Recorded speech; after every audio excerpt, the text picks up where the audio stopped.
Have you ever opened your laptop with the full intention to study, only to find yourself scrolling TikTok, checking Instagram, watching random YouTube videos, or staring at your screen, wondering why you can't focus anymore?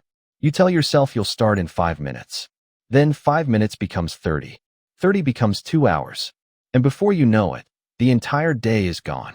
What's terrifying is that this isn't happening once in a while. It's happening every single day. Millions of students and young adults are experiencing the same thing. And most of them believe the problem is laziness, lack of discipline, or weak motivation. But what if that's not true? What if the real reason studying feels impossible today has nothing to do with intelligence, motivation, or work ethic? What if the problem is much bigger than that? A few years ago, sitting down to read a chapter, write an essay, or focus on a difficult task felt challenging, but possible. Today, even opening a textbook can feel mentally exhausting.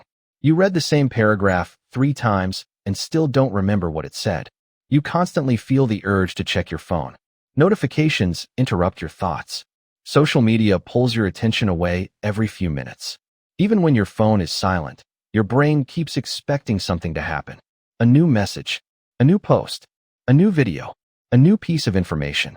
And slowly, studying begins to feel less rewarding than almost anything else. That's why so many people now spend hours consuming productivity content instead of actually being productive. They aren't avoiding work because they don't care. They're trapped in an environment designed to make focus incredibly difficult. Think about a typical day. The moment you wake up, your brain is flooded with stimulation, notifications, messages, reels, shorts. By breakfast, you've already consumed more information than previous generations encountered in entire days. Every swipe delivers something new, something surprising, something emotionally stimulating. Then later, when it's finally time to study, your brain suddenly faces a task that feels slow, difficult, and unrewarding. Reading a textbook can't compete with an endless stream of personalized entertainment. Solving equations can't compete with videos specifically designed to hold your attention. Studying hasn't become harder. The environment around it has become overwhelmingly distracting. And this is where things get interesting. The real battle isn't between you and your textbook. It's happening inside your brain. Every time you receive a notification, discover something unexpected, or consume engaging content, your brain releases dopamine. Most people think dopamine is the chemical of pleasure, but that's only part of the story. Dopamine is actually deeply connected to anticipation and motivation. It teaches your brain what deserves attention. The problem is that modern apps have become incredibly good at triggering dopamine repeatedly. Every swipe might reveal something exciting. Every refresh might show something new. Every notification carries the possibility of social validation. Your brain learns to crave these constant rewards. And over time, ordinary activities like studying begin to feel painfully understimulating by comparison. This creates a hidden psychological trap. The more time you spend consuming fast-paced digital content, the more your brain adapts to constant novelty. Suddenly, anything that requires sustained attention starts feeling uncomfortable. Reading feels boring. Deep thinking feels exhausting. Long-term goals feel distant. Your attention becomes trained for speed rather than depth.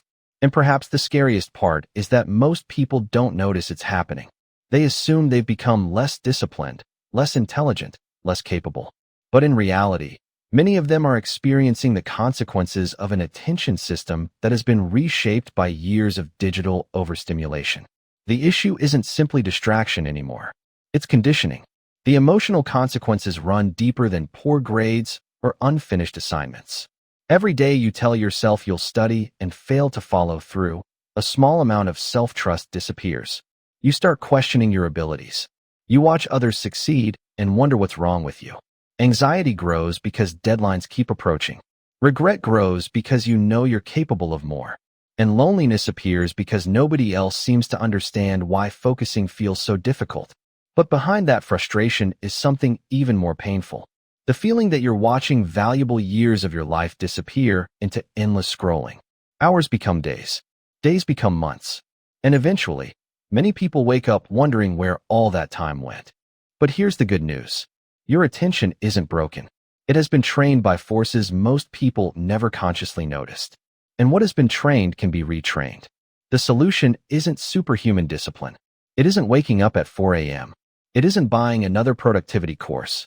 The first step is reducing unnecessary stimulation.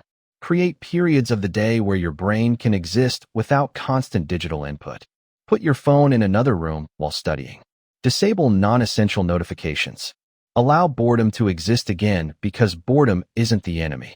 Boredom is often the doorway to focus. When your brain stops expecting constant entertainment, deep concentration slowly begins to return. Start small. Don't aim for 3 hours of perfect focus. Aim for 20 minutes, then 30, then 45. Train your attention the same way you would train a muscle. Protect the first hour of your morning from social media.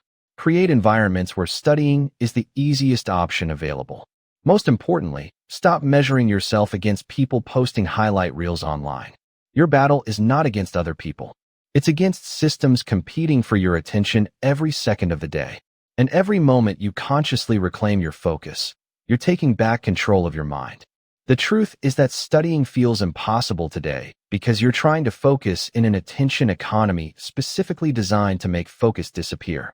Understanding that changes everything because once you recognize what's happening, you can stop blaming yourself and start protecting your attention. And in a world where everyone is fighting for your focus, the ability to concentrate may become one of the most valuable skills you can develop.